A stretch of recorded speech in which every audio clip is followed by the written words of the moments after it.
первую очередь тормозит бюрократия и коррупция, которая у нас есть. Надо просто зайти в статистические данные, посмотреть, на каком месте находится коррупция, на таком же и развитии бизнеса. У нас сегодня валовой продукт на душу населения $2500. Это самый низкий во все времена, которые есть в Европе, то есть самый низкий. Сегодня мы совместно с исполкомом мы отправляем предложение и через Министерство экономики Республики Молдова для того, чтобы разработать план единого налога. Единый налог, это мы называем словом, но остается всего лишь вместо 23 налогов где-то 7. Это мы говорим о плательщиках НДС, если конкретнее, и о неплательщиках НДС. Сегодня у нас действует налог до 600 тысяч лей есть для малого и среднего бизнеса. Задаются вопросы, почему до 600, а не до 6 миллионов лей с подъемом единой ставки. До 600 тысяч у нас 3%. Мы предлагаем до 6 миллионов довести до 5, до 6%. И оставить, чтобы люди развивались не до 600 тысяч, потом закрывать предприятие, открывать какое-то другое предприятие. И для плательщиков НДС мы предлагаем вместо налога на прибыль 0,4% от оборота всего предприятия.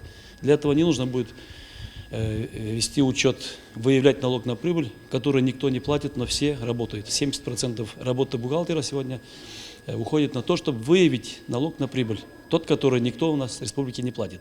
Ну и следующий вопрос, а можно ли его платить сегодня?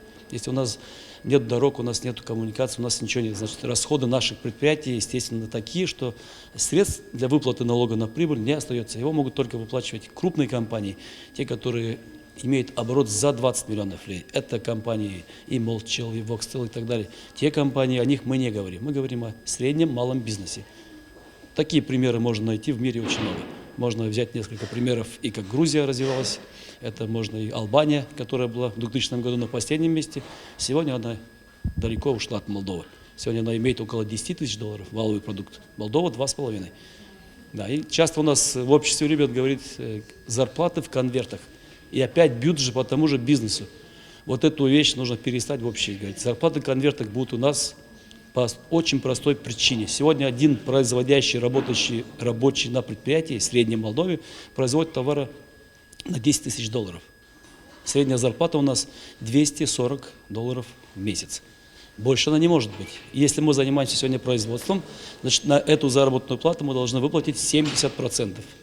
Около 54% это все выплаты, 29 соцфонд, и плюс к всему этому НДС 20% тоже ложится на заработную плату. Поэтому на $100 никто работать не будет.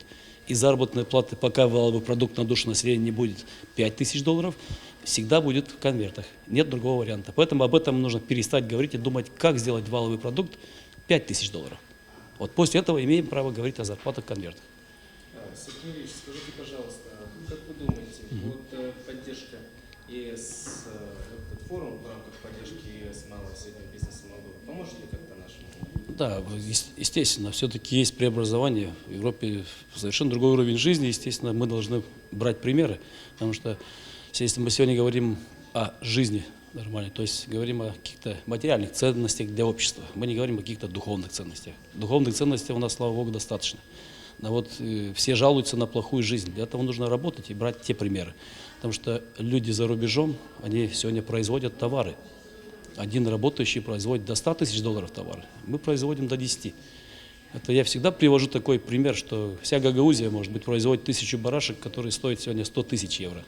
С конвейера в Германии или в другом месте выходит S-класс Mercedes за 5 минут, тоже 100 тысяч евро. И когда мы говорим о сумме заработной платы, мы должны исходить из этих данных именно, не из других данных. То есть ничего не бывает просто так. Мы должны, что нужно нам от Европы сегодня? Именно законную базу, законное основание. Не нужно говорить о том, что вот смотрите, в Германии какие высокие налоги. Давайте вернемся в послевоенную Германию и посмотрим на этот момент. Послевоенная Германия имела такой же ВВП, как сегодня Молдова имеет. Вот на те налоги мы вернемся и посмотрим. Но не надо сравнивать, когда люди производят сотни тысяч, а мы ничего не производим и говорим, вот смотрите, какие большие налоги в Германии. Давайте оттуда мы пример брать не будем, потому что это либо у людей отсутствует экономическое образование вообще, либо они не хотят. Скорее всего, наверное, второе. Наверное, коррупция невозможна, когда будет единый налог и когда будет понятно, что платить. И есть огромная просьба властимущим сокращать количество чиновников. Это тоже статистика не в пользу властимущих. Когда у нас сегодня на 1000 человек огромное количество чиновников везде. И мы говорим, что мы боремся с коррупцией. Да мы не можем бороться с коррупцией. Сокращение 1% чиновника – это 1% победы над коррупцией. Это должно быть в наших приоритетах. А уважаемые граждане должны знать четко, где они живут, сколько сегодня у нас пенсионеров, сколько работает. И каждый гражданин, который сегодня хочет лучшей жизни, он должен начинать с себя. Задать себе вопрос, открыл ли он предприятие, сколько он налогов заплатил, и после этого требовать.